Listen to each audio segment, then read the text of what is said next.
ఇక రాష్ట్ర రాజకీయాల విషయాలకు వస్తే ఇక రాష్ట్రంలో లా అండ్ ఆర్డర్ ఇష్యూ నడుస్తోంది, పర్ఫెక్ట్గా పనిచేయట్లేదు, పోలీసులు ఇటు ప్రభుత్వానికి కొమ్ము కాస్తున్నట్టుగా ప్రతిపక్ష నేతలు ఇటు హరీష్ రావు కావచ్చు లేకపోతే కేటీఆర్ కావచ్చు కామెంట్ చేస్తున్నారు.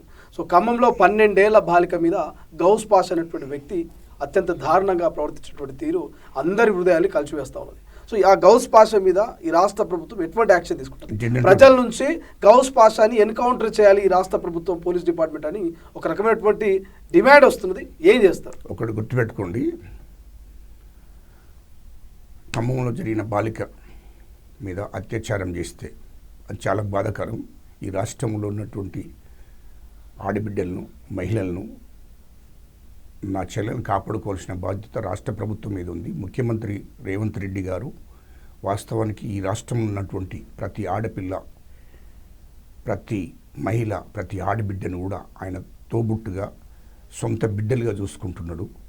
ఎవరికి చిన్న ముళ్ళు వచ్చినా ఆని చేసినా వాళ్ళను విడిచిపెట్టే ప్రసక్తి లేదని చెప్పి వాళ్ళందరి మీద ఉక్కుపాదం మోపుతున్నాడు. ఎందుకంటే ఈ దేశంలో, ఈ రాష్ట్రంలో కూడా మహిళలు అంటే తల్లులు, చెల్లెళ్ళు, అక్కలు, తోబుట్టులు, బిడ్డలుగా చూసుకున్నటువంటి మా రాహుల్ గాంధీ గారి కాడి నుండి మొదలుకుంటే మా ముఖ్యమంత్రి దాకా కూడా ఈ దేశంలో మహిళలను కాపాడుకోవాలి. వాళ్ళకు జన్మనిచ్చిన తల్లులు, మహిళలు, ఆడబిడ్డలు, చెల్లెళ్ళు, తోబుట్టులు అనే రకంగా చూసుకుంటున్నాం.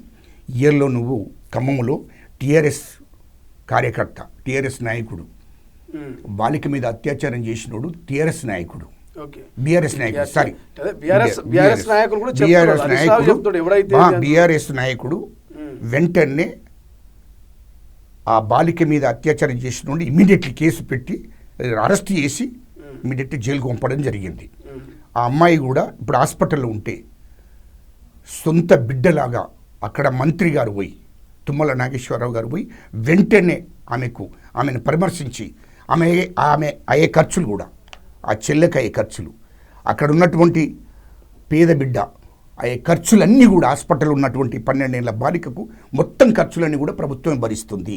ముఖ్యమంత్రి గారు ఆదేశాలు జారీ చేశారు మంత్రి గారికి.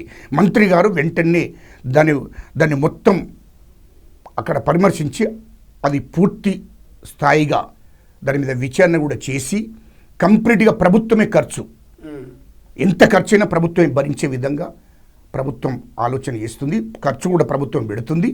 ఆమెను కాపాడుకుంటుంది. ఆమెకు అన్ని రకాలుగా ఆ పాపను, ఆ బిడ్డను, ఆ చెల్లెను ఖచ్చితంగా ఆదుకుంటుంది మా ప్రభుత్వం. మా ముఖ్యమంత్రి గారు ఆదుకుంటున్నారు, దాంట్లో డౌట్ లేదు. ఎవరినైనా విడిచిపెట్టే ప్రసక్తే లేదు. ఆడపిల్లల మీద గజలకాంత గారు, సామాన్యుల నుంచి చాలా పెద్ద ఎత్తున డిమాండ్ వస్తున్నది. అత్యాచారం చేసినోడు జైల్లో ప్రశాంతంగా ఉంటే ఆ అత్యాచారానికి లోనైనటువంటి అమ్మాయి కావచ్చు, ఆ కుటుంబ సభ్యులు కావచ్చు, నిత్యం ప్రాణాలతో వాళ్ళు చెలగాట మారుతూ ఉన్నారు. మానసికంగా, ఆరోగ్యంగా వాళ్ళంతా కూడా ఇబ్బందులు గురవుతూ ఉన్నారు. అటువంటిని ఎన్కౌంటర్ చేయాలి, అటువంటిని నడి రోడ్లో ఉరిదీయాలని ఇవాళ ప్రతిపక్షాల నుంచి, సామాన్యుల నుంచి డిమాండ్ వస్తున్నది. ఎందుకు ఈ రాష్ట్ర ప్రభుత్వం సీరియస్గా తీసుకోవట్లేదు? సీరియస్గా తీసుకుంటుంది, ఉక్కుపాదం మోపుతుంది. అది గుర్తుపెట్టుకు, ఉక్కుపాదం మోపుతుంది. ఆడపిల్లల మీద ఎవడు కూడా అత్యాచారం చేస్తే, ఆడపిల్లల మీద దాడులు చేస్తే ఎట్టి పరిస్థితుల్లో కాంగ్రెస్ ప్రభుత్వం ఒప్పుకోదు, మా ముఖ్యమంత్రి గారు ఒప్పుకోడు. ఉక్కుపాదం మోపుతుంది అని అంటున్నా.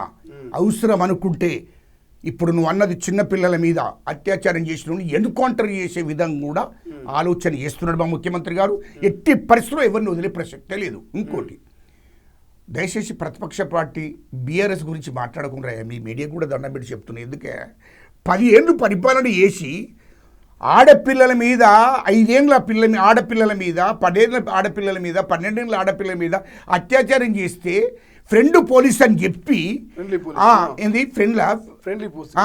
పోలీస్ అని చెప్పి ఆ 10 ఏళ్ళు ఈ రాష్ట్రం ఉన్న పోలీస్ యంత్రాంగాన్ని కేసీఆర్ చేతిలో పెట్టుకొని ఎవరి మీద కూడా కేసులు పెట్టలేదయ్యా, ఎవరిని అరెస్ట్ చేయలేదు, ఎవరి మీద ఉక్కుపాదం మోపలేదు. ఫ్రెండ్లీ పోలీస్ అని పెట్టి తెలంగాణ ప్రజలను మోసం చేశారు. ఆడపిల్లలను అత్యాచారం చేస్తే వాళ్ళను అరెస్ట్ చేయలేదు, వాళ్ళ మీద కేసులు పెట్టలేదు. వీళ్ళు మాట్లాడతారా? వీళ్ళు మాట్లాడతారు. ఆ ఒక్క కేసు జరిగితే కాదు, 10 ఏళ్లలో 100 కేసులు జరిగినాయి. 10 ఏళ్లలో ఏ ఆడపిల్లకు న్యాయం జరిగిందే? ఆదిలాబాద్లో ఎస్టీ అమ్మాయి ఏం న్యాయం చేసిందే? అత్యాచారం చేస్తే అక్కడ ఏం అన్యాయం చేసిందే? ఆత్మహత్య చేసుకుంటే ఏం అన్యాయం చేసిందే? ఏం న్యాయం చేసినా? ఎంత అన్యాయం జరిగిందో తెలుసా అక్కడ? ఏం న్యాయం చేసిండ్రు నేను అడుగుతున్నా. రెండోది, ఇక్కడ వరంగల్లో పసిపాప ఆమె మీద అత్యాచారం చేస్తే ఏం చేసిండే కేసీఆర్ ముఖ్యమంత్రిగా ఉండే ఆనాడు. అందుకోసమే వాళ్ళు మాట్లాడద్దయ్యా, ఈ రాష్ట్రంలో ఆడపిల్లలకు రక్షణ లేకుండా పోయింది 10 ఏళ్లలో. కేసీఆర్ ముఖ్యమంత్రి ఉన్నప్పుడు, కేటీఆర్ మంత్రిగా ఉన్నప్పుడు, హరీష్ రావు వీళ్ళెవ్వరు కూడా మొత్తం పోలీసు యంత్రాంగం అంతా వాళ్ళ చెప్పు చేతులు పెట్టుకొని వాళ్ళు ఇష్టం వచ్చినట్టు పరిపాలన చేసిండ్రు. ఎవరి మీద కూడా ఆడపిల్లల మీద అత్యాచారం జరిగితే, ఆడపిల్లలకు అన్యాయం జరిగితే ఏనాడు కూడా పట్టించుకోలేదు ఆ ప్రభుత్వం. 10 ఏళ్ళు ఎవరిని కూడా పట్టించుకోలేదు. పేద ప్రజల మీద, అట్టడుగు వర్గాల మీద, తెలంగాణ ఉద్యమకారుల మీద, దళిత ఉద్యమకారుల మీద, అణగారిన ఉద్యమకారుల మీద ఉక్కుపాదం మోపిండ్రు తప్ప మాకు అన్యాయం జరిగిందని ఆడపిల్లలు కూడా రోడ్డు మీదకి వస్తే ఉల్టా వాళ్ళ మీద కేసులు పెట్టిండ్రు తప్ప వాళ్ళకి న్యాయం చేయలేదు. వీళ్ళు మాట్లాడతారావే, కేసీఆర్, కేటీఆర్, హరీష్ రావు కూడా మాట్లాడితే సిగ్గుపోతుందయ్యా. తెలంగాణ ప్రజలు చూస్తున్నారు, ఎందుకు పరిచయం అవుతున్నారే, ఎందుకు సంఖ్యలు గుద్దుకుంటున్నారే. మా ముఖ్యమంత్రి గారు, మా ముఖ్యమంత్రి రేవంత్ రెడ్డి గారు ఏ ఆడపిల్లకి అన్యాయం జరిగినా 24 గంటలు దాటకముందే కేసులు పెడుతున్నాడు. 24 గంటలు దాటకముందే ఆడపిల్లల జోలికి పోయిన వాళ్ళను ప్రతి ఒక్కరిని అరెస్ట్ చేస్తున్నాడు, రిమాండ్ పంపుతున్నాడు, ఉక్కుపాదం మోపుతున్నాడు. ప్రసక్తే లేదు. ఎందుకంటే ఈ రాష్ట్రంలో ఆడపిల్లలందరూ కూడా సొంత ఆడిబిడ్డలుగా, చెల్లెలుగా, తల్లులుగా చూసుకున్నటువంటి మా ముఖ్యమంత్రి గారు. అది గుర్తుపెట్టుకోవాలి. ఇష్టం వచ్చినట్టు మాట్లాడితే ప్రజలను నమ్ముతారనుకుంటున్నారు. నమ్మరాయా మిమ్మలను? ఈ ప్రతిపక్ష పార్టీగా మీరు బీఆర్ఎస్ను నమ్మే పరిస్థితులు ఈ దేశంలో, ఈ రాష్ట్రంలో ఎవరు లేరు. ఈ రాష్ట్రంలో ఎవరు లేరు. బీజేపీని కూడా బీజేపీలో మాట్లాడి దేశంలో బీజేపీ ఎవరు నమ్ముతాడే? బీజేపీ పాలిత రాష్ట్రాలలో అనేక మంది ఆడపిల్లలకు రక్షణ లేదు. మళ్ళంతా ఎవరు మెజార్టీగా ఎస్సీలు, ఎస్టీలు, ఆదివాసీలు. ఈ ఆడపిల్లలకు రక్షణ లేదు బీజేపీ పాలిత రాష్ట్రాలలో. మానభంగాలు, ఇష్టం వచ్చినట్టు చంపేయడం, అత్యాచారాలు ఎన్ని చేసినా ఒక్కరు బీజేపీ పాలిత రాష్ట్రాల ముఖ్యమంత్రి కానీ ఆ ప్రభుత్వాలు పట్టించుకునే పరిస్థితులు లేరు.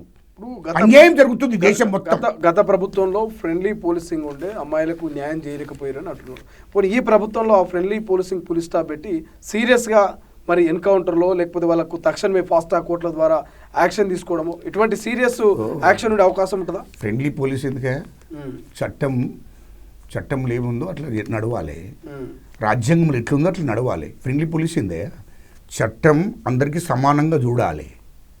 ఇవన్నీ ఉండవు. అందుకోసమే మా ప్రభుత్వం వచ్చినాక ఫ్రెండ్లీ పోలీస్ అనేది తీసేసి మీకు అట్టడుగు వర్గాలకు, పేద ప్రజలకు, ధనిక వర్గాలకు అది సమానంగా నడపాలి. అందరికీ చట్టం సమానమే కాబట్టి అదే విధంగా నడవాలి తప్ప ఇష్టం వచ్చినట్టు దళితులకు న్యాయము, ధనికులకు న్యాయము, దళితులకు న్యాయము, అట్టడుగు వర్గాలకు న్యాయం అది కాదు. ప్రజలందరికీ కూడా సమానంగా ప్రజలందరినీ చూసుకోవాలి.